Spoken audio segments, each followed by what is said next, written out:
The military kennel in Fort Bragg was silent except for one sound, a German shepherd's low whine behind chain link, staring at an empty handler's jacket hanging on the wall. What this war dog would do in a civilian home would leave doctors questioning everything they knew about spinal injuries and rewrite one family's future forever. Before we start, make sure to hit like, share, and subscribe. Drop your country name in the comments. I love seeing how far our stories travel. The morning light filtered through the kitchen window of the small ranch house outside Charlotte, North Carolina. Marcus Wedd stood at the counter, 52 years old with gray hair and hands that had once been steady, but now trembled slightly when he thought no one was watching. The coffee maker burgled, filling the silence that had become too familiar. He prepared 2 plates out of habit. Eggs, toast, a small bowl of fruit. Then he stopped. His eyes moved to the empty chair across the table. The realization hit again, as it did every morning. He was alone. Marcus put one plate back in the cupboard and sat down with the other. He didn't taste the food. He never did anymore. On the mantel across from him sat a photograph in a silver frame. Sarah in her garden, smiling at the camera, dirt on her hands and joy in her eyes. Beside it, another frame. Jake in his marine dress blues, 22 years old, shoulders back, looking proud, eyes bright with purpose. A family that had been complete, a family that felt like a memory now. Marcus finished eating in silence. He washed the single plate, dried it, put it away. Then he grabbed his jacket and keys. The drive to the VA hospital took 40 minutes. He had made this trip 3 times a week for 8 months. The route was burned into his memory. Every turn, every stoplight, every mile marker that brought him closer to his son and the guilt that waited there. Jake's room was on the 4th floor, long-term care. The door was always open. Marcus hesitated in the hallway, as he always did, steeling himself for what came next. Inside, the room was sterile and cold, despite the afternoon sun streaming through the window. Jake sat in his wheelchair, facing the glass, staring out at the parking lot below. His hands gripped the armrests, knuckles white. He was 28 now, but he looked older. The kind of aging that comes from pain, not time. Marcus stepped inside quietly. Jake didn't turn around. Dr. Helen Moss entered moments later, chart in hand. She was 45, sharp-eyed and honest to a fault. She glanced at Marcus, then at Jake. Her expression said everything before her words did. "No change in sensation below the L3 vertebrae," she said. Jake's jaw tightened. "I know, Doc." She set the chart down on the side table. "Physical therapy is helping with upper body strength, but the nerve damage—" "I know," Jake repeated, his voice flat. Dr. Moss nodded and left without another word. She had learned months ago that hope was a fragile thing in this room, and sometimes silence was kinder than optimism. Marcus moved to the window and stood beside his son. He wanted to say something, anything, but the words never came. They hadn't come for 8 months. Jake finally spoke. "You don't have to keep coming." "I want to," Marcus said. "Why?" The question hung in the air like smoke. Marcus didn't have an answer that wouldn't sound hollow, so he said nothing. Jake turned his wheelchair slightly, just enough to face away. The conversation, such as it was, had ended. Marcus left 20 minutes later, the weight in his chest heavier than when he arrived. The drive home was supposed to be automatic. Turn right out of the hospital. Merge onto the highway. 40 minutes of silence and his own thoughts. But as Marcus approached the exit for Fort Bragg, something shifted inside him, an impulse he didn't understand. His hands turned the wheel before his mind caught up. He hadn't been to the base in 2 years, not since Sarah's funeral, when half the attendees had worn uniforms and the other half had worn black. The guard at the gate recognized his retired colonel's ID and waved him through without question. Marcus drove slowly through the base, unsure what he was looking for. Then he saw it, the military working dog facility. Chain link runs stretching out behind a low concrete building. He parked and got out. A young handler in fatigues was hosing down one of the outdoor runs. He looked up as Marcus approached. "Help you, so?" "I heard you sometimes have retired dogs," Marcus said. "Ones that need homes." The handler nodded. "We do. Most get adopted pretty quick, though. Families of handlers usually, or other military personnel. Any available now?" The handler hesitated. He glanced toward the far end of the facility, where a single kennel sat separate from the others. Most, he said carefully, except one. Marcus followed his gaze. Can I see him? The handler set down the hose. Sure, but I should warn you, he's been tough to place. They walked together across the yard. The other dogs barked and jumped against the fencing, eager for attention. But the separate kennel was silent. Inside, a German shepherd lay flat on the concrete, muzzle resting on his paws. He was big, maybe 70 pounds, but thin. Too thin.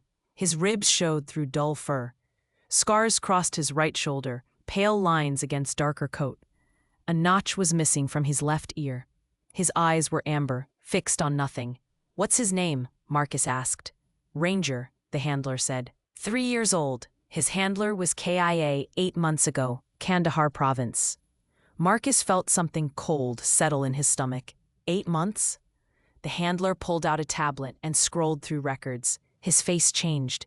He looked up at Marcus, then back at the screen. His handler was Corporal Rita Hughes.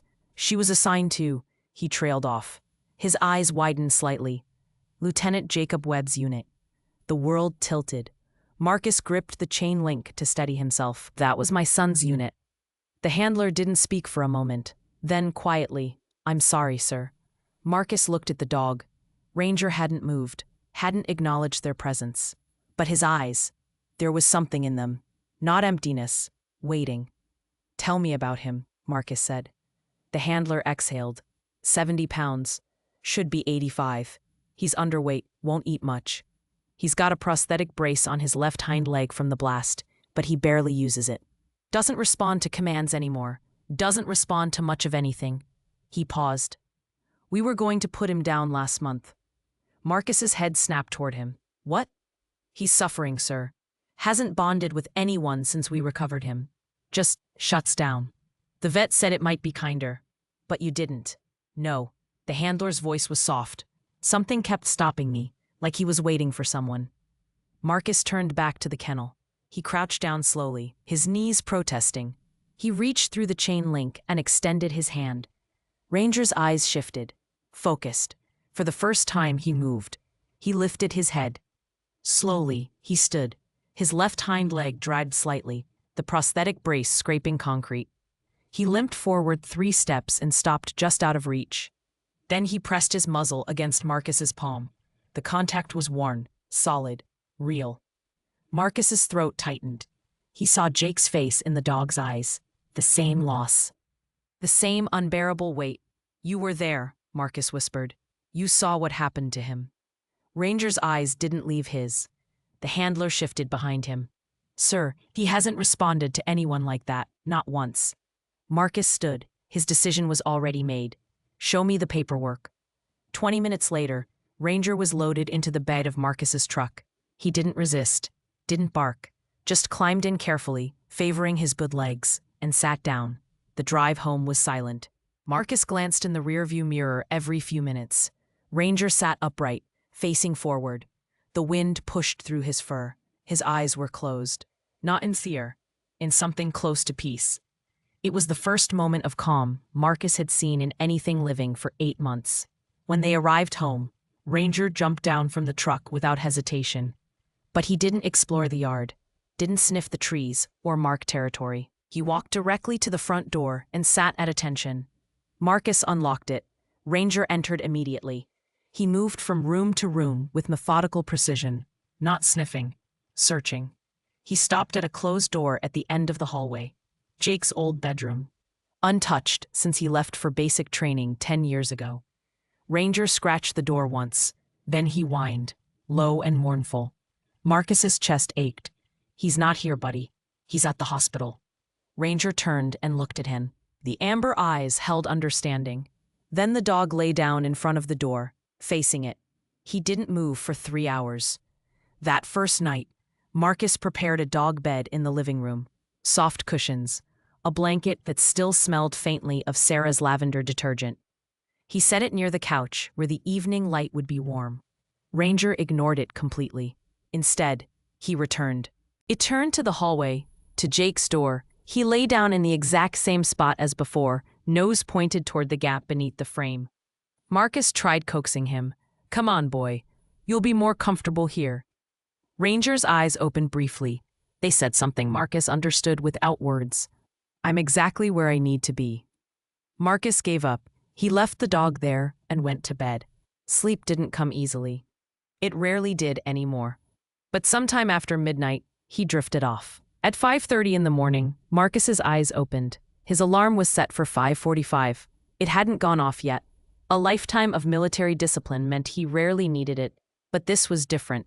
He woke to find Ranger sitting beside his bed, perfectly still, watching him. The bedroom door had been closed. Marcus sat up quickly. How did you get in here? Ranger's tail wagged once. Slow, deliberate. Marcus checked the door. Still latched. The window was closed. There was no explanation that made sense. He looked back at the dog, and Ranger tilted his head slightly, as if to say, does it matter? After breakfast, Marcus decided Ranger needed a bath. The dog's coat was dull and matted in places. He filled the tub with warm water and coaxed Ranger inside. The dog complied without resistance, standing perfectly still. As Marcus worked shampoo through his fur, that's when Marcus noticed the scars. They covered Ranger's shoulders in a crisscross pattern, shrapnel most likely. But there were other marks, circular impressions around his neck. Too deep to be from a collar, too deliberate. Marcus's hands stilled. Oh, buddy. Who did this to you? Ranger didn't flinch. He stood like a statue, eyes forward, breathing steady. Marcus had seen that posture before, in soldiers who had learned not to react to pain. As he rinsed the soap away, Marcus found something else. A tattoo inside Ranger's left ear. Faded but legible. MWD K94237, Hughes. Hughes, Rita Hughes. Jake had mentioned her name once, in the hospital, when the morphine made him talk. He'd said she was the best soldier he'd ever served with. That she'd saved his life. That he should have saved hers. Marcus's throat tightened. He finished the bath in silence. Later that morning, Marcus's phone rang. The screen showed the VA hospital, Dr. Moss. 5 seconds before the first ring, Ranger stood up from where he'd been lying. He walked to the coat rack and nosed Marcus's jacket until it fell. Marcus stared. That's not possible. The phone rang again. He answered. Colonel Webb, this is Dr. Moss. I wanted to update you on Jake's condition. Marcus barely heard her. He was watching Ranger, who now sat perfectly still, eyes on the door. After the call ended, Marcus looked at the dog. Want to go see Jake? He'd never taught Ranger that phrase, never trained him on any commands.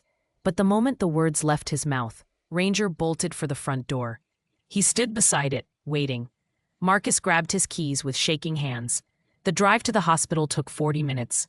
Ranger sat in the passenger seat this time, seatbelt harness secured. He stared out the window, alert but calm. When they arrived, Marcus opened the door, and Ranger jumped out before being told. He pulled toward the entrance. Marcus followed, leash in hand, but Ranger wasn't running. He was leading, purposeful, direct. Inside the lobby, a nurse stepped forward. Sir, no animals except certified service. Ranger sat. Without prompting, he raised his right paw and held it there. His posture was textbook perfect, the kind of position that took months to train. The nurse's words died in her throat. She blinked. I'll check with Dr. Moss. Marcus hadn't taught him that either. They moved toward the elevator. Ranger veered suddenly toward the stairwell instead. Marcus pulled back gently on the leash. Elevators faster, boy. Ranger resisted. He stared at the stairs, then back at Marcus. Marcus relented. All right, stairs it is. Jake's room was on the 4th floor. 68 steps. Marcus counted every one, his breathing growing labored by the second flight. His knees ached, his back protested. By the time they reached the top, he was leaning against the wall, gasping. Ranger wasn't even winded. The dog stood at the top of the stairwell, looking back at Marcus as if to say, ready? Marcus pushed off the wall. This wasn't instinct. This was training. They walked down the hallway together. Ranger's pace slowed as they approached Jake's room. His ears flattened slightly. His body language shifted from confident to cautious. Marcus stopped. Outside the door. You sure about this, boy? Ranger looked up at him. Then he stepped forward. Inside, Jake sat in his wheelchair by the window. Same position as always, staring out at the parking lot. He didn't tune when they entered. Jake, Marcus said quietly. No response. I brought someone. Jake's shoulders tensed. I don't want visitors. It's not a person. That made Jake turn. His eyes landed on Ranger, and all the color drained from his face. His hands gripped the armrests so hard, his knuckles went white. Why is he here? Jake's voice was barely above a whisper. Marcus stepped closer. He was Rita's dog. Jake's breathing quickened. His eyes locked on Ranger, wide and unblinking. Get him out. Jake. Get him out. Jake's voice cracked. Ranger didn't move. He took one step forward, then another. Slow, non-threatening. His amber eyes never left Jake's face. Don't, Jake said.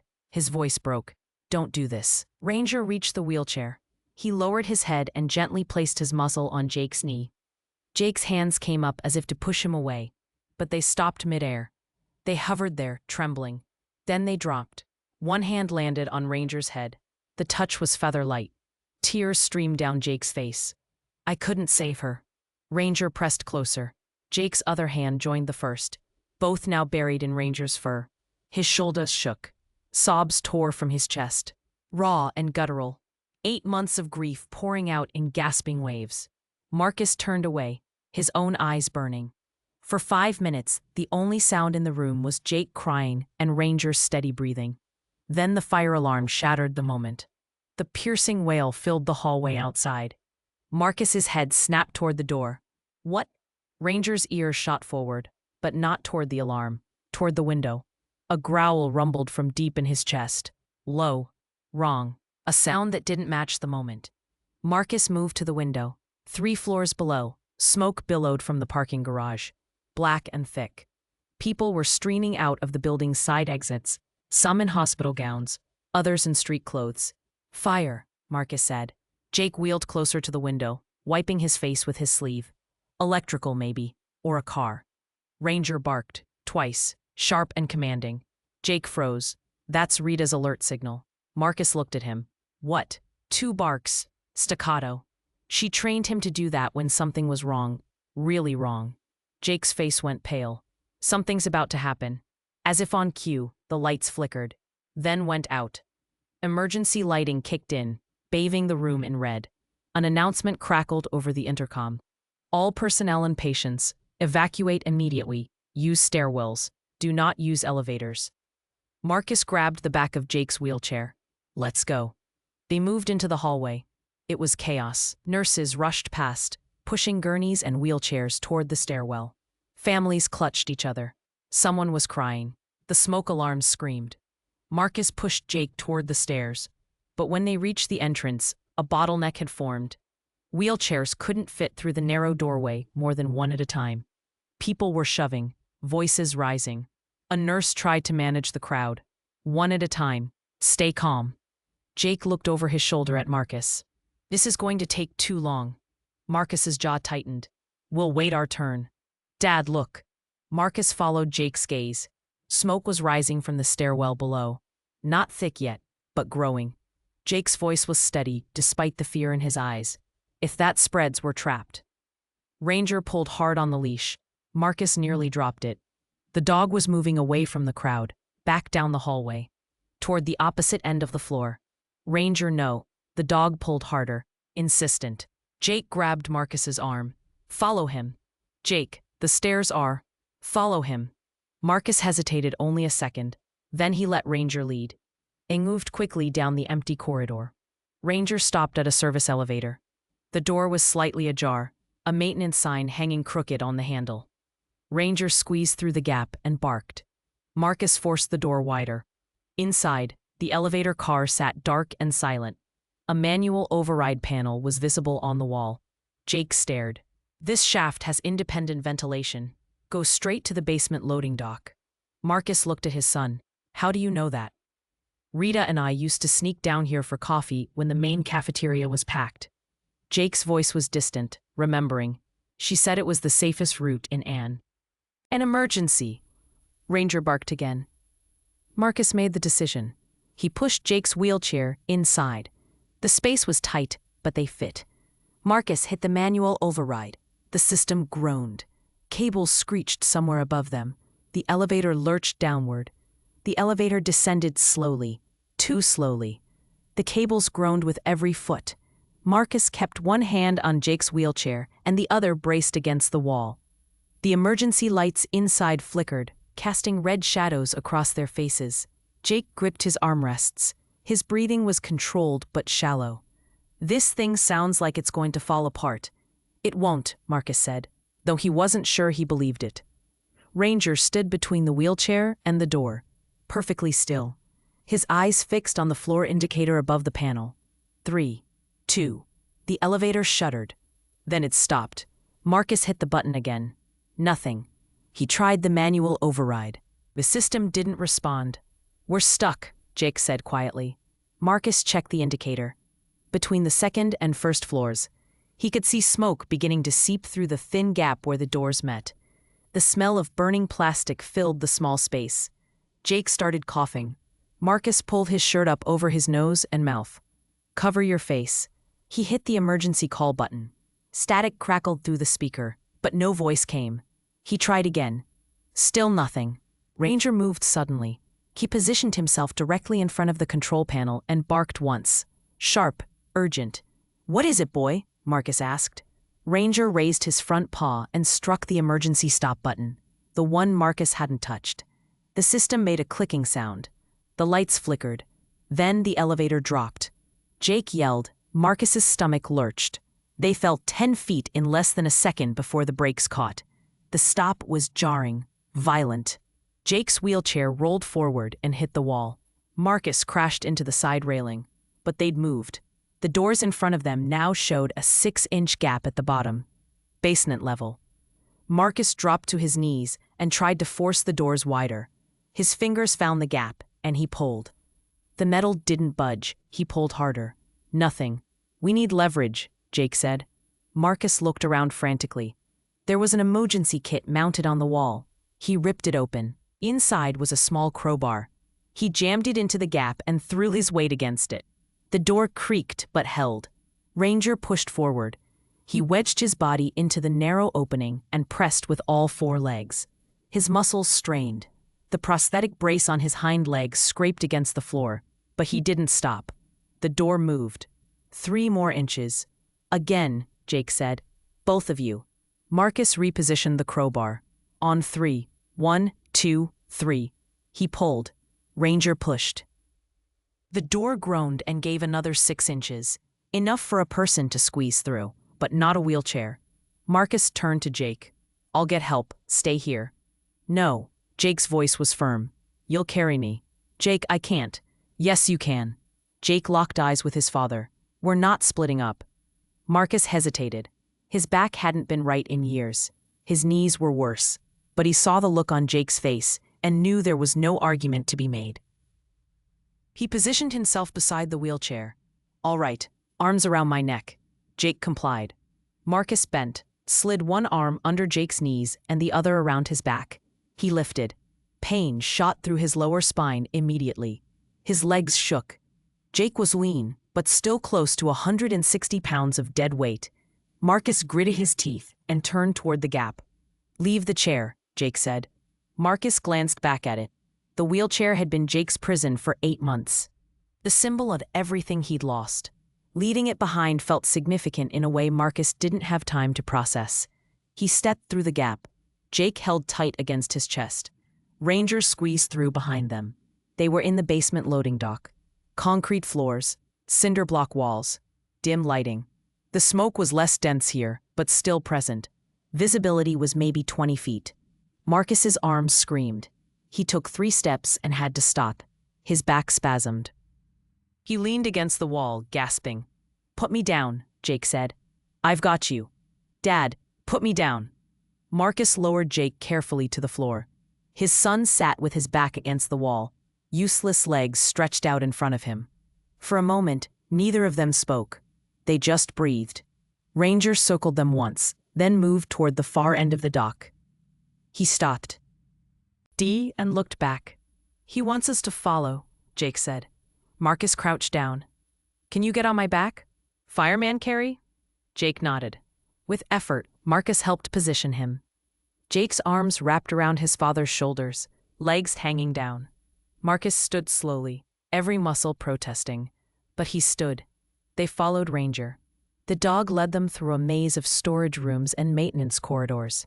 He never hesitated. Every turn was deliberate. Marcus had no idea how Ranger knew the layout, but he didn't question it. Not anymore. After 2 minutes that felt like 20, they emerged into an open area, the loading dock exit. Daylight poured through the open bay doors. Fresh air replaced smoke. Outside, firefighters were setting up hoses. Paramedics tended to evacuees on the grass. Someone shouted when they saw Marcus stagger out with Jake on his back. 2 paramedics rushed over with a gurney. "Sir, let us help." Marcus's legs gave out. He collapsed to his knees, and the paramedics caught Jake before he could fall. They laid him on the gurney gently, checking vitals, asking questions Marcus couldn't hear over the ringing in his ears. Someone guided Marcus to sit on the back of an ambulance. An oxygen mask was pressed to his face. He pushed it away. "My son. He's fine," a paramedic said. "You both are. Just breathe." Marcus looked around wildly. The dog. Where's the dog? Ranger sat 3 feet away, calm, unruffled, watching Marcus with those amber eyes. A firefighter approached, soot on his face. He looked at Marcus with something close to disbelief.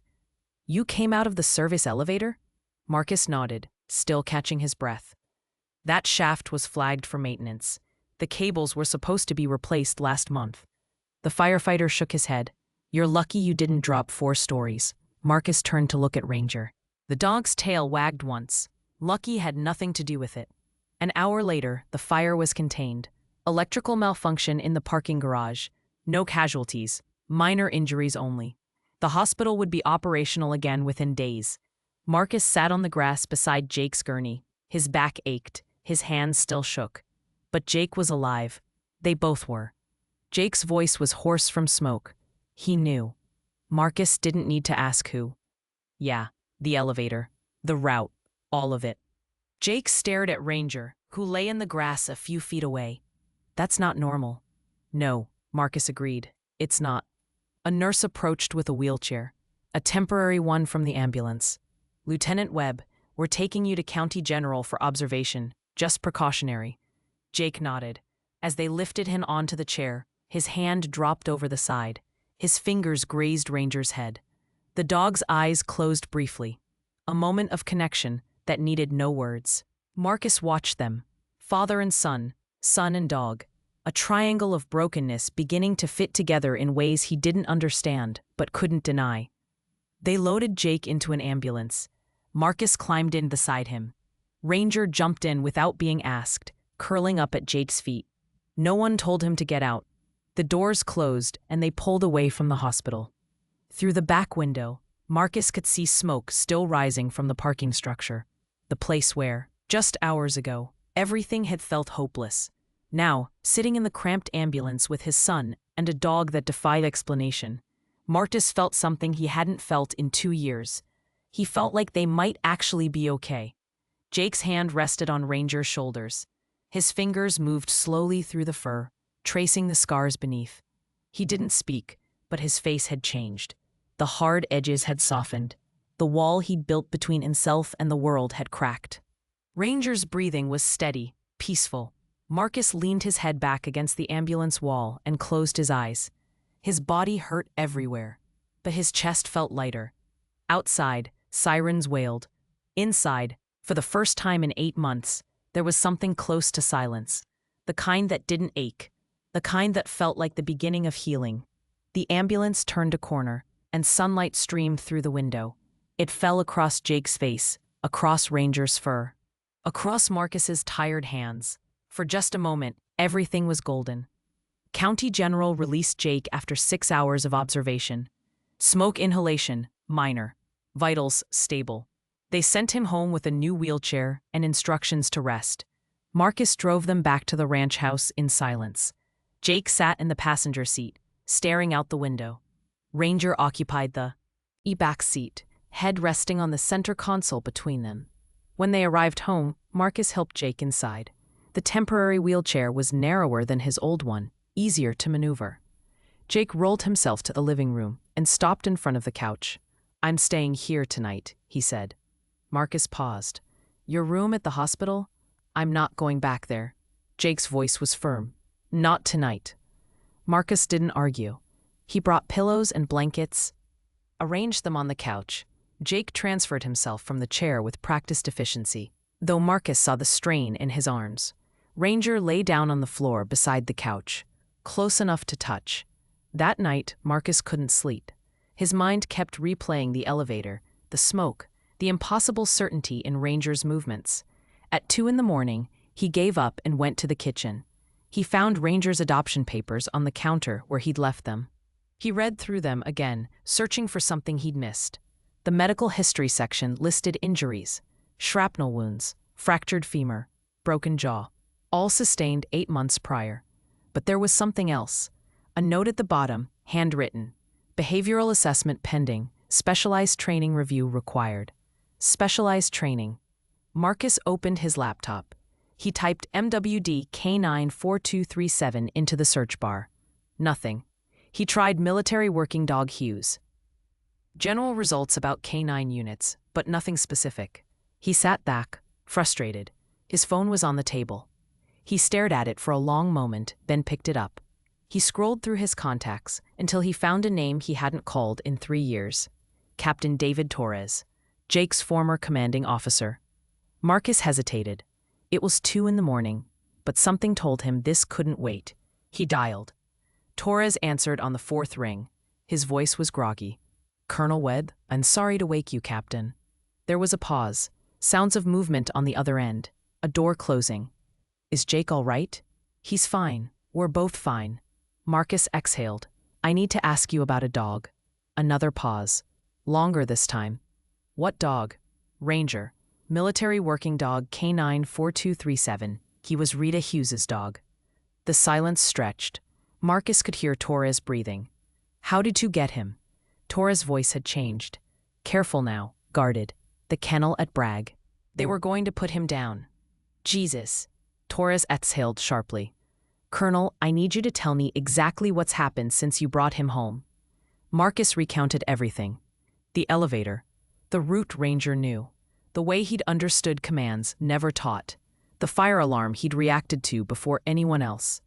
When Marcus finished, Torres was quiet for a long time. "Captain, I'm here." Torres's voice was tight. "Colonel, I need to make some calls. Don't take Ranger anywhere. Don't let anyone else near him. I'll be there in 6 hours." "What's going on?" "I can't discuss it over the phone. Just keep him there, please." The line went dead. Marcus set the phone down slowly. His hands were shaking again. Morning came too quickly. Marcus made coffee and scrambled eggs. Jake wheeled himself into the kitchen just after 7, dark circles under his eyes. "You look like hell," Marcus said. "So do you." Jake accepted a plate. "Couldn't sleep?" "No." They ate in silence. Ranger appeared in the doorway, limping slightly. He looked at Jake, then at the door. Jake set down his fork. "He needs to go out." "I'll take him." "No." Jake pushed back from the table. "I will." Marcus watched as Jake opened the back door and wheeled himself onto the porch. Ranger followed, moving down the ramp Marcus had built years ago for Sarah, when the cancer made stairs impossible. Through the window, Marcus saw Jake sitting in his chair, watching Ranger explore the yard. The dog moved methodically, sniffing the perimeter, marking territory. Normal dog behavior. But then Ranger stopped. His head lifted, ears forward. He stared at the tree line 50 yards away. Jake called to him. "Ranger, here." The dog didn't move. Jake tried again, sharper. "Ranger, come." Still nothing. Marcus stepped onto the porch. "What's wrong?" "I don't know. He's locked onto something." Marcus followed Ranger's gaze. He saw nothing but trees and morning shadows. But Ranger's body language had changed completely. Tense, alert. The fur along his spine stood up. Then Ranger barked. 3 times, fast and aggressive. A deer bolted from the tree line, white tail flashing as it disappeared into the woods. Ranger relaxed immediately. He trotted back to the porch as if nothing had happened. Jake exhaled. He was protecting us. From a deer? From something he perceived as a threat. Jake reached down and scratched behind Ranger's ears. "That's tactical awareness. That's not pet behavior." Marcus was about to respond when a black SUV pulled into the driveway. Government plates. Tinted windows. Captain Torres stepped out, dressed in civilian clothes, jeans and a button-down shirt. But Marcus recognized the bearing. Once a military, always military. Behind him, a second vehicle arrived. A woman emerged, mid-40s, wearing BDUs. She carried a veterinary kit. Torres approached the porch. "Colonel Wedd, Lieutenant." He nodded to both of them. Jake's jaw tightened. "Captain Torres. May we come in?" Marcus gestured to the door. "Of course." Inside, Torres introduced the woman. "This is Dr. Amy Chen. She's a specialist with the Military Working Dog Program." Dr. Chen shook Marcus's hand, then Jake's. Her eyes went immediately to Ranger. "May I examine him?" Marcus nodded. Dr. Chen knelt beside Ranger. She moved slowly, speaking in low tones.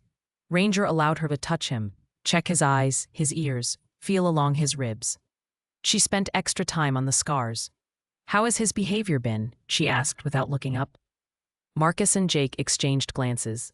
"Unusual," Marcus said carefully. "Define unusual," Jake spoke. "He anticipates events, understands commands he wasn't taught, navigates spaces he's never been in before." Dr. Chen's hand stilled. She looked up at Torres. Torres sat down heavily in one of the kitchen chairs. "I need to tell you both something, and it doesn't leave this room." Marcus crossed his arms. "I'm listening." Torres leaned forward, elbows on his knees. Ranger wasn't a standard military working dog. He was part of a classified program called Enhanced Canine Integration, Gen 3. "Enhanced how?" Jake asked. "Selective breeding, cognitive enhancement protocols, neurological augmentation through training methodologies we don't fully understand." Torres rubbed his face. "These dogs display abilities that shouldn't be possible. Pattern recognition beyond any algorithm, spatial awareness that borders on precognition, emotional intelligence that reads human intent." Marcus felt cold. "You're talking about psychic dogs." "We don't use that term," Dr. Chen interjected. "But functionally, yes. Something in their neurological wiring allows them to process information differently. They sense things we can't." Jake's voice was quiet. "Rita knew." Torres nodded. Rita Hughes was selected specifically because she tested highest in handler bond metrics. She and Ranger were paired when he was 6 months old. Within 2 weeks, they were inseparable. Within 2 months, Ranger was performing tasks that took other dogs 2 years to learn. "What happened in Kandahar?" Marcus asked. Torres's expression darkened. They were clearing a compound. Stand and sweep. Ranger stopped at a doorway and refused to enter. He barked the alert signal. Rita overrode him. She thought he was reacting to a secondary scent. She lived for 3 minutes. Long enough to shield Jake with her body when the ceiling collapsed. Jake was under her when we pulled them out. The room was silent. Dr. Chen spoke gently. Ranger was thrown 30 yards by the blast. Shrapnel in his shoulder and leg. Jaw fractured. He crawled back to Rita's body and wouldn't leave. We had to sedate him to extract her remains. Jake's face was wet. He didn't bother wiping the tears. Torres continued. After that, Ranger shut down. Wouldn't eat. Wouldn't respond to handlers. The program wanted to euthanize him. Considered him psychologically unrecoverable. "But you didn't," Marcus said. "I delayed the order. Kept pushing it back. Something told me he was waiting." Torres looked at Ranger, who sat quietly beside Jake's wheelchair. "I think he was waiting for this. For you." Torres reached into his jacket and pulled out a tablet. He tapped the screen several times and turned it toward Marcus and Jake. "This is footage from the compound. Helmet cam. Rita's." The video showed a dark interior, dust particles floating in beams of light from cracks in the walls. Rita's gloved hand appeared at the edge of the frame, signaling to someone behind her. Jake, probably. Ranger entered the frame. He moved ahead of Rita. Rita, nose working the air. Then he stopped, ears flat against his skull. He backed up 3 steps and barked. 2 sharp bursts. Rita's voice came through the speaker, distorted by the mic. "What is it, boy?" Ranger barked again. He moved sideways, blocking the doorway with his body. Rita crouched down. "We're clear. I checked it already." Ranger didn't move. He stared at the doorway, growling low. Rita looked back over her shoulder.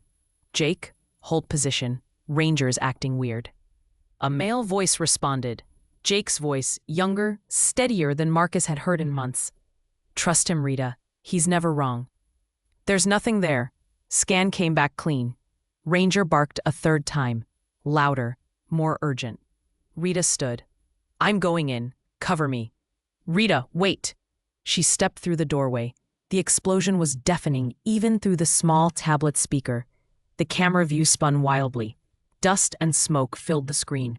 The audio crackled with static and shouting. When the image stabilized, it showed the ceiling collapsing, concrete and rebar crashing down, Rita's body falling forward, covering something beneath her. The video cut to black. Marcus realized he'd been holding his breath. He exhaled slowly. Jake's face was pale. His lips moved soundlessly. Torres closed the tablet. Ranger tried to warn her. She didn't listen. Why? Jake's voice cracked. Why didn't she listen? Because the equipment said it was clear, Dr. Chen said gently. Because she trusted the technology more than the dog. It's a mistake handlers make, even the best ones. Jake covered his face with his hands. His shoulders shook. Ranger stood. He placed his front paws on Jake's lap, careful not to put too much weight. His muzzle pressed against Jake's chest. Jake's arms came around the dog. He buried his face in Ranger's fur. Marcus looked away. Some moments were too private, even for a father. Torres stood. There's something else you need to know. The program is shutting down. Congressional oversight discovered the methods used in the enhancement protocols. Ethical violations, animal rights concerns. It's all being dismantled. What happens to the other dogs? Marcus asked. There are no other dogs. Ranger's the last. Torres's expression was grim. The others were either KIA or euthanized due to psychological trauma. How many? 12 total. Ranger's the only survivor still functional. Dr. Chen packed up her kit, which is why we need to monitor him, make sure he's stable, that the bond he's forming with you is healthy. You want to take him back, Jake said, his voice muffled against Ranger's neck. No. Torres shook his head. We want to make sure you keep him, but there are conditions. Marcus crossed his arms. What conditions? Quarterly check-ins, health assessments, documentation of any unusual behaviors. Torres met Marcus's eyes. And if anyone asks, you adopted a retired MWD with PTSD. Nothing more. The program never existed. Classified. Buried, Torres corrected. Jake pulled back from Ranger. His face was blotchy, eyes red. What if he stops responding? What if he shuts down again? Dr. Chen knelt beside them. Then you call me immediately, but I don't think that's going to happen. He bonded with Rita because she needed him. Now he's bonding with you for the same reason. I don't need. Yes, you do. Her voice was firm but kind. You both do, and he knows it. Torres and Dr. Chen left 20 minutes later. Marcus watched their vehicles disappear down the long driveway, dust trailing behind them. He turned to find Jake sitting on the porch, Ranger beside him. The dog's head rested on Jake's thigh. Jake's hand moved absently through the fur, fingers tracing the scars beneath. Marcus joined them. He sat on the porch steps, feeling every one of his 52 years in his back and knees. You okay? Marcus asked. Jake didn't answer right away. When he did, his voice was distant. I dream about it every night. The explosion, the weight of the concrete, Rita's blood on my hands. He paused. I thought if I stayed away from anything that reminded me, it would stop. Did it? No. Jake looked down at Ranger. But this is different. He was there. He remembers. And he doesn't blame me. No one blames you, Jake. I blame me. Jake's jaw tightened. I should have backed her up. Should have insisted we trust Ranger's alert. Marcus wanted to argue, to tell his son that survivor's guilt was lying to him. But he knew those words would ring hollow, so he said nothing. They sat in silence for a long time. The sun climbed higher. The day grew warm. Then Ranger's head lifted. His ears swiveled forward. His body went rigid. Marcus felt it immediately. What is it? Ranger stood slowly. He moved to the edge of the porch, staring at the driveway. I don't see anything, Jake said. Neither did Marcus. The driveway was empty. The road beyond was quiet. But Ranger's entire posture had changed. The fur along his spine stood on end. His lips pulled back slightly, showing teeth. A low growl rumbled from his chest. "Ranger!" Jake's voice was calm but commanding. "What do you sense?" The growl deepened. Then Marcus heard it. A vehicle. Still distant, but approaching. The sound of tires on gravel. 30 seconds later, a white van appeared at the end of the driveway. It slowed as it neared the house, then stopped 20 yards away. The driver's side door opened. A man stepped out. Mid-30s, athletic build, wearing jeans and a polo shirt. He smiled and waved. "Morning! Sorry to bother you folks." Marcus stood. Something felt wrong. He couldn't name it, but it sat cold in his gut.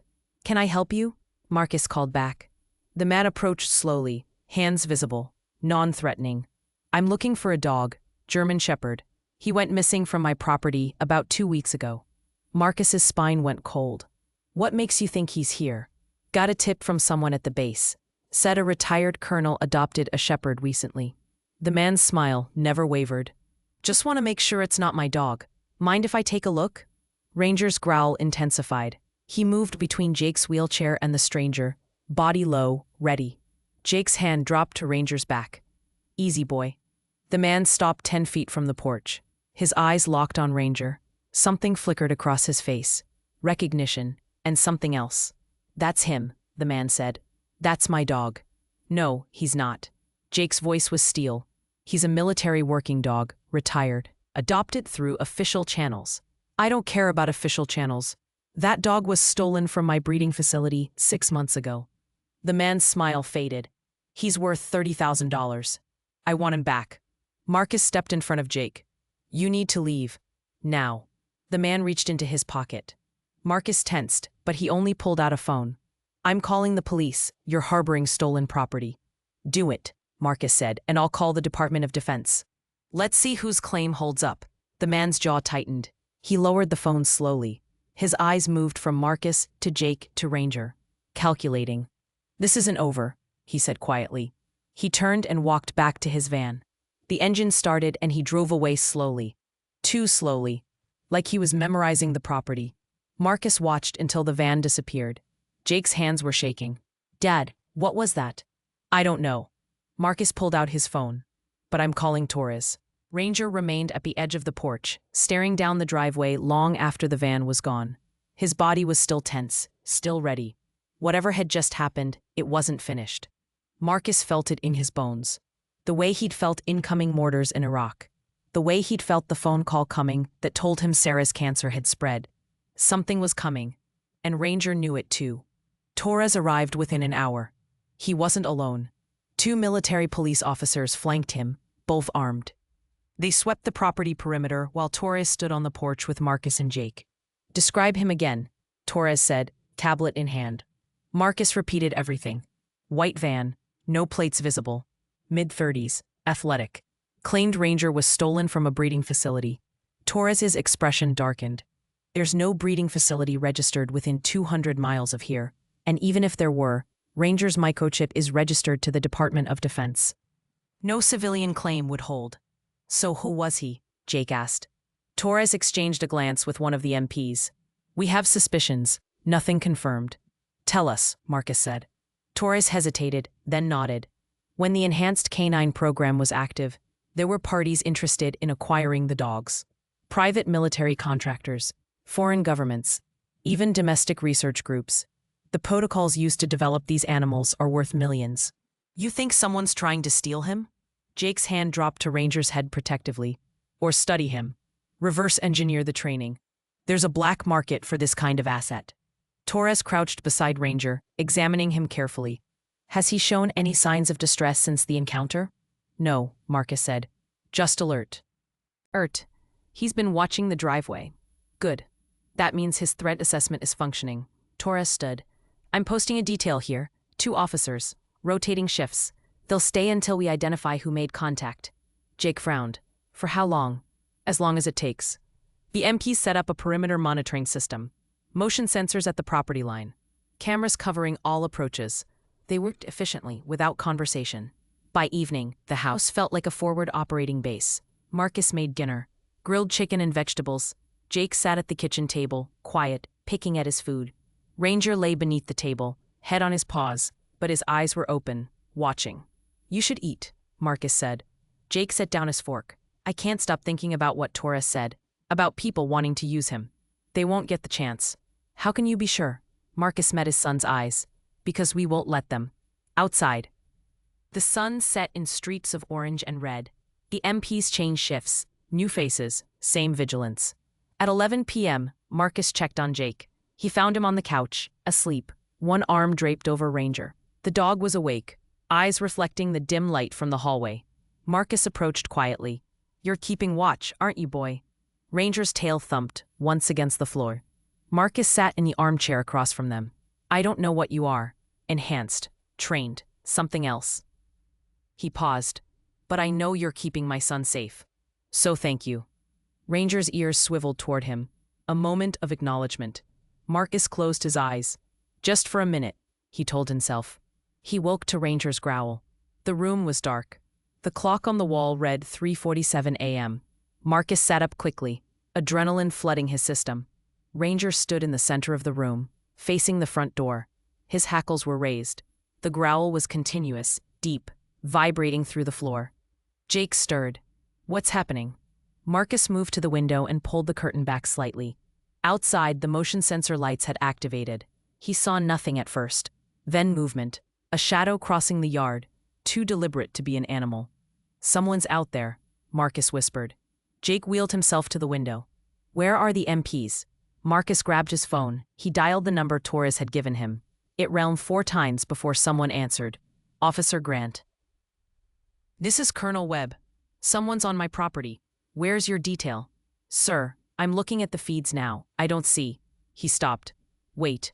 Motion detected at the southeast corner. "Stand by." Through the window, Marcus saw flashlight beams cutting through the darkness. The MPs were moving toward the perimeter. Ranger barked. Sharp. Urgent. Not toward the front, but toward the back of the house. Marcus's blood went cold. "They're drawing us to one side." "It's a diversion," Jake said. Marcus ran to the kitchen. The back door was still locked, but through the window he saw another shadow. Closer. Moving toward the porch. He grabbed a heavy flashlight from the drawer. Not much of a weapon, but better than nothing. Ranger was already at the back door, snarling. The sound was primal, protective. Marcus flipped on the porch light. A figure froze in the sudden illumination. Ski mask, dark clothing. He held something in his hand, a tranquilizer gun. Their eyes met through the glass. The man raised the gun. Marcus dropped below the window line as the dart shattered the glass. It embedded in the cabinet behind him. "Dad!" Jake's voice from the living room. "Stay there." The back door rattled. Someone was trying to force it. Ranger launched himself at the door, barking ferociously. His claws scraped against the wood, trying to get through. Marcus heard shouting outside. The MPs. Running footsteps. The rattling stopped. Through the broken window, Marcus saw the masked figure sprint toward the tree line. The MPs pursued, flashlights bobbing in the darkness. Silence fell. Marcus stayed crouched, breathing hard. Ranger remained at the door, tense, ready. "Marcus?" Jake's voice was tight. "I'm okay." Marcus stood slowly. Glass crunched under his boots. Officer Grant appeared at the back door, weapon drawn. He swept the area, then lowered the gun. "Clear." Subject fled into the woods. "We've called for backup." Local PD and more MPs are en route. Marcus unlocked the door. Grant stepped inside, immediately spotting the tranquilizer dart in the cabinet. He pulled an evidence bag from his belt and carefully extracted it. "They weren't here to hurt you," Grant said quietly. "They were." "We're here for the dog." Marcus looked at Ranger. The dog's breathing had slowed, but his body remained coiled, ready to fight. By 4:30 a.m., the house was swarming with personnel. Local police took statements. MPs secured the perimeter. Torres arrived looking like he'd dressed in the dark, which he probably had. He examined the tranquilizer dart. Military grade, not available commercially. He looked at Marcus. "Whoever this is, they have resources. Can you protect us?" Jake asked. Torres was quiet for a moment. "Yes, but it's going to change your life. Full security detail, restricted movement, essentially witness protection. For how long? Until we identify and neutralize the threat." Jake looked at Ranger. The dog sat beside his wheelchair, alert but calm. He's worth that much to them? He's the last of his kind, Torres said. The only remaining evidence that the program existed. If someone can acquire him, study him, replicate the protocols. He trailed off. Yes, he's worth that much. Marcus felt exhausted. His back ached from sleeping in the chair. His hands shook from adrenaline crash. But his mind was clear. What do you recommend? Marcus asked. Torres pulled up a map on his tablet. There's a secure facility in Virginia, designed for high-value asset protection. You'd be safe there while we investigate. A facility, Jake said flatly. You mean a bunker. Essentially. No. Jake's voice was firm. I've spent 8 months in a hospital room. I'm not trading it for a cell. Lieutenant, we stay here, Jake interrupted. You post whatever security you need, but we're not running. Torres looked at Marcus. Colonel? Marcus thought of Sarah. She'd refused to spend her final days in a hospital. She'd wanted to die in their home, in their bed, looking at the garden she'd built with her own hands. Marcus had honored that wish, even when the doctors argued otherwise. We stay, Marcus said. Torres exhaled slowly. All right, but this property becomes a secure zone. No visitors without clearance. No leaving without escort. Understood? Understood, Marcus said. Torres made several calls. Within an hour, more personnel arrived. The house transformed into a fortress. Motion sensors, cameras, patrols. A command post set up in the garage. The sun rose on a property that no longer felt like home. But Jake was there. Ranger was there. And they were together. Marcus stood on the porch, watching the MPs patrol the perimeter. He felt Jake wheel up beside him. This is insane, Jake said quietly. Yeah, all for a dog. Marcus looked down at Ranger. The dog sat between them, ears forward, watching the sunrise. Not just a dog, Marcus said. Family. Jake was quiet for a moment. Then his hand found Marcus's arm. Thanks, Dad, for not giving up. Marcus's throat tightened. Never. They stood together, father and son, watching the day begin. Surrounded by armed guards and surveillance equipment. Trapped by circumstances beyond their control. But together, and that was enough. 3 days passed under lockdown. The house felt smaller with armed personnel rotating through shifts. Jake spent most of his time on the porch, Ranger beside him, both watching the tree line with the same intensity. Marcus tried to maintain normalcy. Coffee in the morning, meals at regular times, but nothing felt normal. On the 4th day, Torres returned. He brought someone with him. Marcus opened the door to find a woman standing beside Torres, late 50s, wearing army dress uniform, colonel insignia on her shoulders. Her face was lined with grief that time hadn't erased. Colonel Webb, Lieutenant Webb, Torres said formally. This is Colonel Patricia Hughes. Jake's face drained of color. His hands went white on the wheelchair armrests. Patricia Hughes stepped forward. Her eyes were red-rimmed but clear. May I come in? Marcus found his voice. Of course. They moved to the living room. Patricia sat on the couch. Her movements were careful, controlled, like she was holding herself together through sheer discipline. I apologize for the intrusion, she said. Captain Torres told me about the security situation. About the men trying to take Ranger. She paused. I had to see him. Ranger had been lying beside Jake's wheelchair. At the sound of her voice, his head lifted. He stared at Patricia for a long moment. Then he stood and walked to her slowly. Patricia's composure cracked. Tears spilled down her cheeks as she reached out with trembling hands. Ranger pressed his head into her palms. Oh, sweetheart, she whispered. Look at you. You're so thin. She ran her hands over his head, down his neck, across his shoulders. Her fingers found the scars. She closed her eyes. Rita used to send me pictures, Patricia said, her voice breaking. Every week, her and Ranger. She loved him so much. Jake's own tears started. He didn't try to hide them. Patricia looked up at him. You're Jake. Rita wrote about you. She called you her brother. Jake's voice came out rough. Ma'am, I should have. Stop. Patricia's voice was firm. Rita made her choice. She knew the risks. She died doing what she believed in, protecting someone she loved. She wiped her face. Captain Torres told me what happened, how she overrode Ranger's alert. That was Rita, stubborn, certain, brave to a fault. I tried to stop her, Jake said. I know you did. She wrote about that too. About how you always had her back. How you trusted her instincts, even when command didn't. Patricia stood and moved to Jake's wheelchair. She knelt beside him. My daughter died saving your life. Don't waste it on guilt. Jake broke. Sobs tore from his chest, raw and painful. Patricia wrapped her arms around him, and they cried together. Two people bound by grief and loss.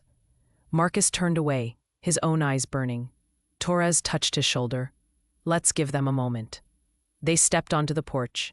The MPs maintained their positions, professional, pretending not to notice. Why did you bring her here? Marcus asked quietly. Because she has information, and because she deserved to see Ranger. Torres leaned against the railing. After Rita died, Patricia spent months trying to locate Ranger. The army told her he was KIA.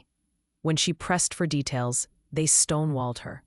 She knew something was wrong. The program. She's been digging, filed FOIA requests, contacted congressional oversight committees. She's the reason the program is being shut down. Torres paused. She's also the reason we know who's after Ranger. Marcus's attention sharpened. Who? A private research group called Apex Dynamics. They were contracted by DoD during the Enhanced Canine Program's development. Provided some of the neurological assessment tools. When the program shut down, they tried to acquire the remaining assets. We refused. So they're stealing them. Attempting to. Torres pulled out his tablet. We've connected them to two other incidents.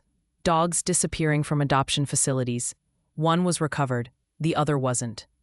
What happened to the one that wasn't? Torres's expression was grim. Vivisection. They wanted to understand the neurological modifications. By the time we raided the facility, the dog was dead. Marcus felt sick. And they want Ranger? He's the last fully functional specimen, worth millions in research potential. Torres looked through the window at Ranger, who was still pressed against Patricia's legs. We have warrants issued. Federal agents are executing raids on known Apex facilities. But the man who came here, the one who tried to take Ranger, he's still at large. You know who he is? Dr. Nathan Cross, former Army neurologist. He was part of the original program before we terminated his contract for ethical violations. Torres showed Marcus a photo on the tablet. The man from the white van. He's obsessed with the work. Believes the program was shut down prematurely. He's gone rogue. Is he dangerous? To Ranger, absolutely. To you?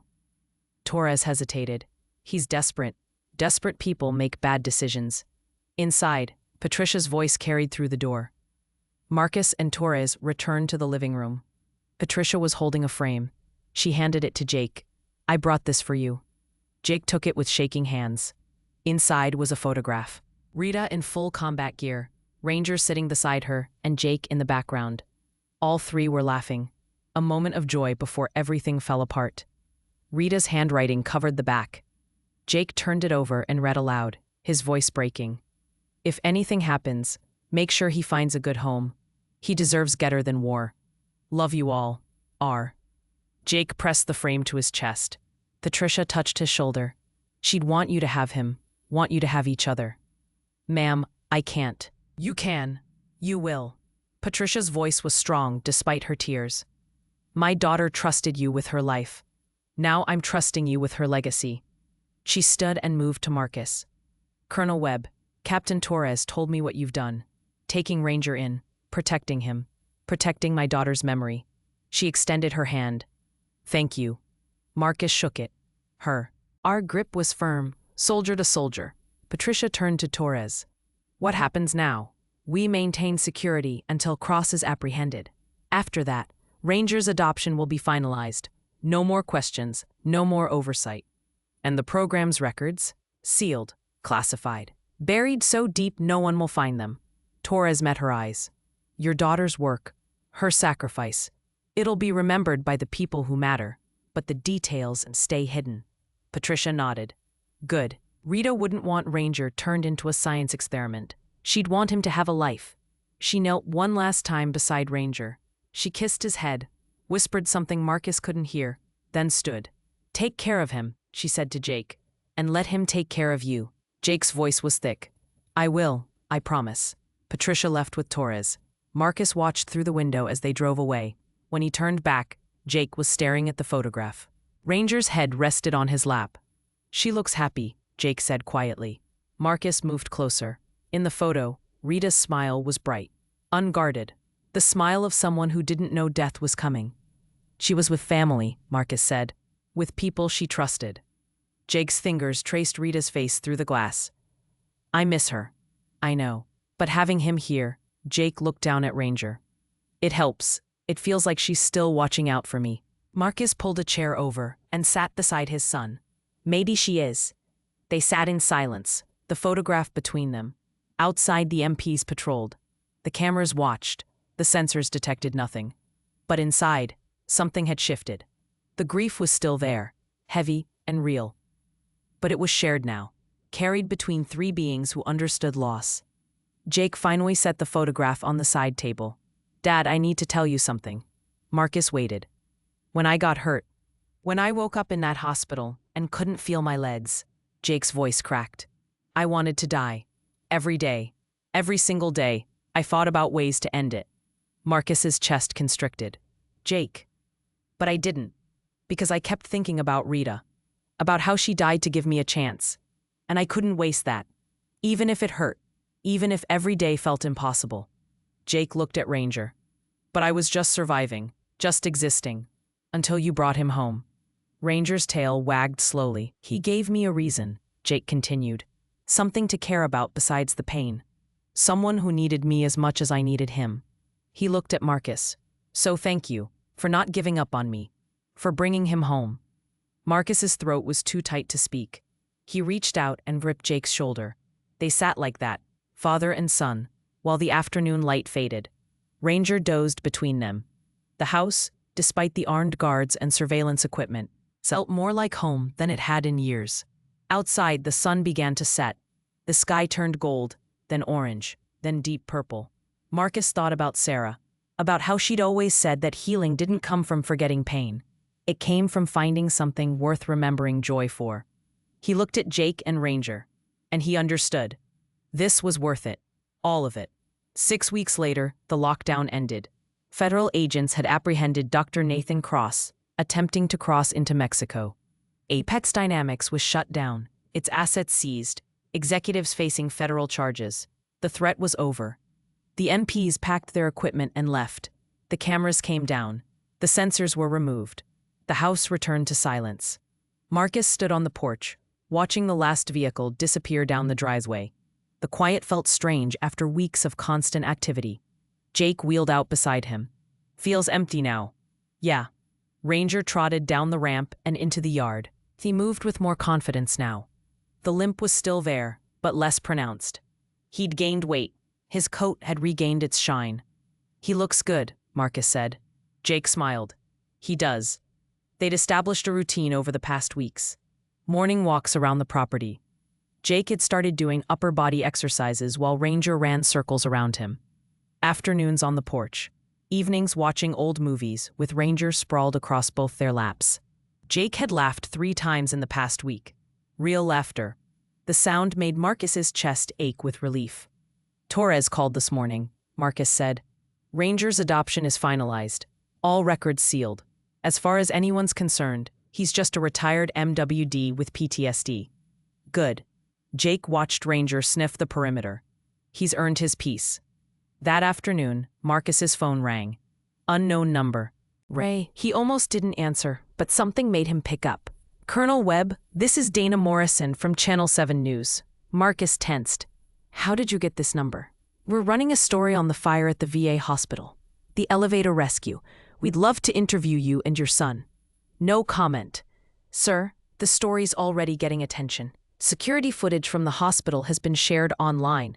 Over 50 million views. People want to know." Marcus hung up. Jake looked at him. "Media?" "Yeah. Let me guess. They want the heartwarming story of the paralyzed veteran and his hero dog." Marcus grimaced. "Something like that." Jake was quiet for a moment. "Maybe we should." "What?" "Do the interview. Tell Rita's story. Make sure people remember her." Marcus considered it. Sarah had always said that silence protected no one. that stories needed to be told, even painful ones. "All right," Marcus said, "but we control the narrative. Nothing about the program. Nothing classified. Just Rita, Ranger, and the fire." Jake nodded. "Agreed." The interview was scheduled for the following week. Channel 7 sent a crew to the house.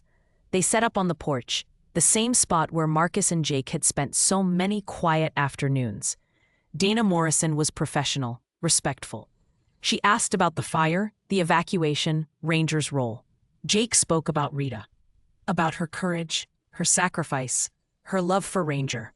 Marcus watched his son talk. Jake's voice was steady, clear, no hesitation. The Jake who'd stared silently out hospital windows was gone. In his place sat a man who'd found purpose again.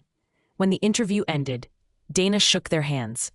"This is going to mean a lot to people. Thank you for sharing it." The story aired 3 days later. By morning, it had been picked up nationally. By evening, it was international news. Marcus's phone didn't stop ringing. Interview requests, speaking invitations, a literary agent wanting to discuss a book deal. Jake handled it with surprising grace. He agreed to a few more interviews, always steering the conversation back to Rita, to the other soldiers who'd given everything. 2 weeks after the story broke, an envelope arrived. Official seal, City of Charlotte. Inside was an invitation, a ceremony at City Hall, recognition for their courage during the hospital fire. Jake read it and laughed. "They're giving us a key to the city." "You don't have to go," Marcus said. "Are you kidding? Rita would have loved this. The attention, the drama."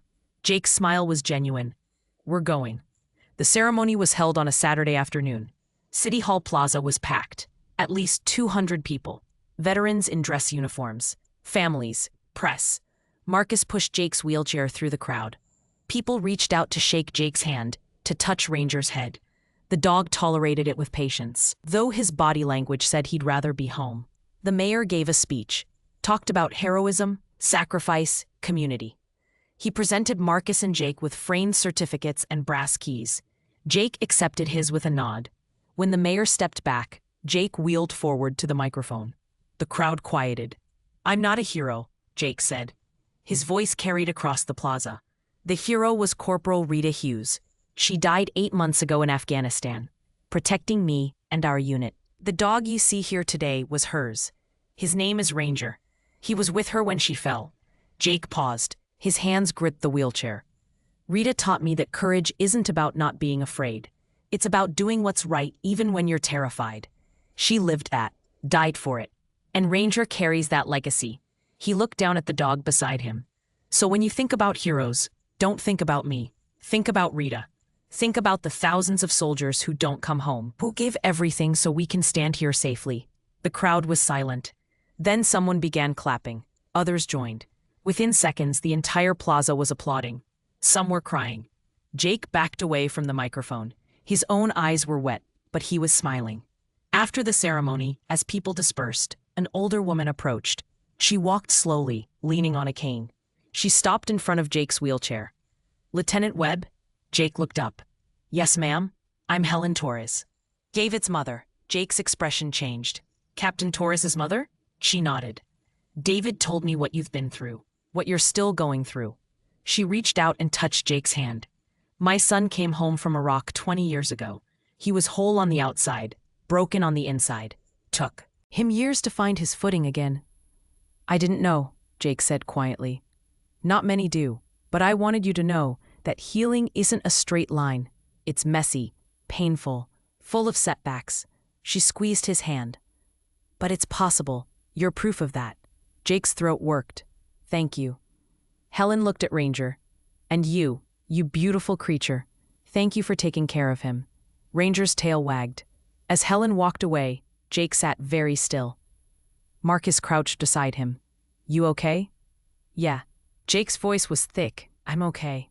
They left the ceremony as the sun began to set. The drive home was quiet. Ranger sat in the back seat, head out the window, tongue lolling.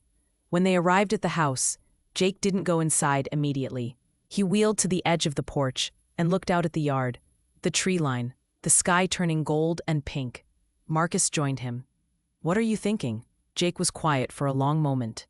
"I'm thinking about the future, about what comes next. And I don't know yet. but for the first time in 8 months, I want to find out. Jake looked at his father. That's something, right? Marcus's vision blurred. That's everything. They sat together as darkness fell. Ranger lay between them, content. The house behind them was warm and lit. No armed guards, no surveillance, just home. Marcus thought about Sarah, about how she fought so hard to stay, to see one more sunrise, one more season. She'd told him once that life wasn't about the big moments. It was about the small ones, the quiet afternoons, the shared meals, the feeling of being exactly where you belonged. He understood now. This was where he belonged, with his son, with this impossible dog who'd brought them back together. Above them, stars emerged one by one, the same stars Rita had seen in Afghanistan, the same stars Sarah had watched from her garden. Jake's hand found Marcus's shoulder. Dad? Yeah, thank you, for everything. Marcus covered Jake's hand with his own. Always. Ranger stood, stretched, and moved to the edge of the porch. He looked back at them, eyes reflecting starlight, then lay down facing the driveway. Still watching, still protecting. Marcus smiled. He never stops, does he? No, Jake said. That's what Rita trained him for. Loyalty, protection, love. She trained him well. She did. Inside, the house waited. Warm, safe, full of memories, both painful and precious. Marcus and Jake would go in soon, make dinner, watch a movie, fall asleep on the couch with Ranger between them. But for now, they sat on the porch, father and son and dog. 3 beings bound by loss, held together by hope. The wind stirred. Somewhere in the distance, an owl called. Ranger's ears twitched, but he didn't move from his post. Jake leaned back in his wheelchair. You know what Rita used to say? What? Tomorrow isn't promised, but today is a gift. Don't waste it. Jake's voice was soft. I wasted a lot of days, Dad. A lot of todays. You were healing. I was hiding. Jake looked at Ranger, but not anymore. Marcus felt something release in his chest. A tension he'd carried for so long, he'd forgotten it was there. Not anymore, he agreed. They stayed on the porch until the stars were bright and the air turned cool. Then, together, they went inside. Tomorrow would bring new challenges, physical therapy, adjustments. The ongoing work of rebuilding a life. But tonight they had this moment, this peace, and it was enough. Inside, Marcus locked the door. Jake wheeled to his room. Ranger followed, his nails clicking on the hardwood floor. Marcus stood in the hallway, listening to Jake getting ready for bed. Normal sounds, human sounds. The sounds of a house that was lived in, not just occupied. He looked at Sarah's picture on the mantel. We're going to be okay, he whispered. All of us. The photograph didn't answer, but in his heart, Marcus felt her presence, her approval, her love. He turned off the lights and went to his room. Through the wall, he heard Jake talking, softly to Ranger. The dogs responding woof. Marcus climbed into bed. For the first time in 2 years, sleep came easily. Outside, the stars watched. The wind whispered through the trees. And in Jake's room, a paralyzed Marine rested his hand on a scarred German shepherd's head and dreamed of tomorrow. If this story of sacrifice, healing, and loyalty touched your heart, hit that like button and subscribe for more stories that remind us why we never quit on each other. Share this with someone who needs to remember that hope has 4 paws and a warrior's heart.